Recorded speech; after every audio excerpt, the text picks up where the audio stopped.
हिंदी कहानियाँ। मेहनत का फल का बहुत महत्व होता है। एक नगर में प्रतिष्ठित व्यापारी रहते थे जिन्हें बहुत समय बाद एक पुत्र की प्राप्ति हुई थी। उसका नाम चंद्रकांत रखा गया।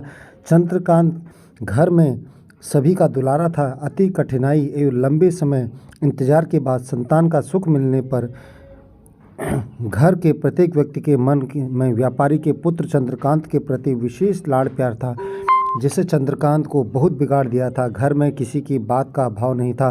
चंद्रकांत की मांग से पहले ही उसकी सभी इच्छाएं पूरी कर दी जाती थी। शायद इसी कारण चंद्रकांत को ना सुनने की आदत थी और ना ही मेहनत के महत्व का आभास था। चंद्रकांत के जीवन में अभी अभाव नहीं था, इसलिए उसका नज़रिया जीवन के प्रति बहुत अलग था। और व्यापारी न शायद इसी के कारण चंद्रकांत को ना सुनने की आदत थी और ना ही मेहनत का महत्व आभास था। चंद्रकांत ने जीवन में कभी अभाव नहीं देखा, इसलिए उसका नज़रिया जीवन के प्रति बहुत अलग था। और वही व्यापारी कड़ी मेहनत से अपना व्यापार बनाया था। ढलती उम्र के साथ व्यापारी को अपने कारोबार के प्रति चिंता होने लगी थी। व्यापारी को चंद्रकांत के व्यवहार से प्रत्यक्ष था कि उसके पुत्र को मेहनत का फल का महत्व नहीं पता। उसे आभास हो चुका था कि उसे लाड़ प्यार ने चंद्रकांत को जीवन की वास्तविक और जीवन के महत्व के से बहुत दूर रख दिया है। गहन चिंतन के बाद व्यापारी ने निश्चय किया कि वो चंद्रकांत को मेहनत के फल का महत्व स्वयं सिखाएगा, चाहे उसके लिए उसे कठोर ही क्यों ना होना पड़े।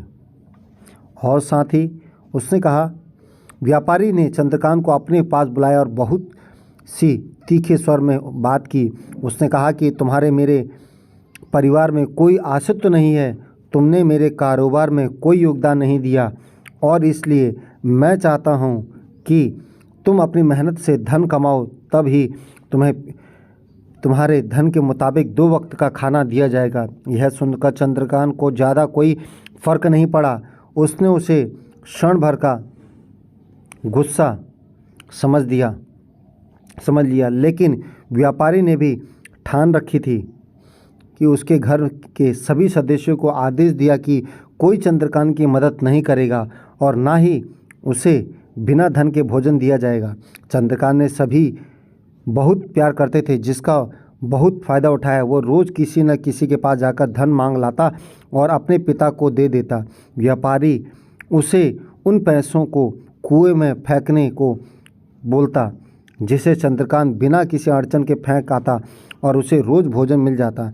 ऐसा कई दिनों तक चलता रहा, लेकिन अब घर के लोग रोज़ धन भारी पड़ने लगा। उसे अपनी कन्नी काटने लगे, जिससे चंद्रकांत को मिलने वाला धन कम होने लगा और धन के हिसाब से उसका भोजन भी कम होने लगा।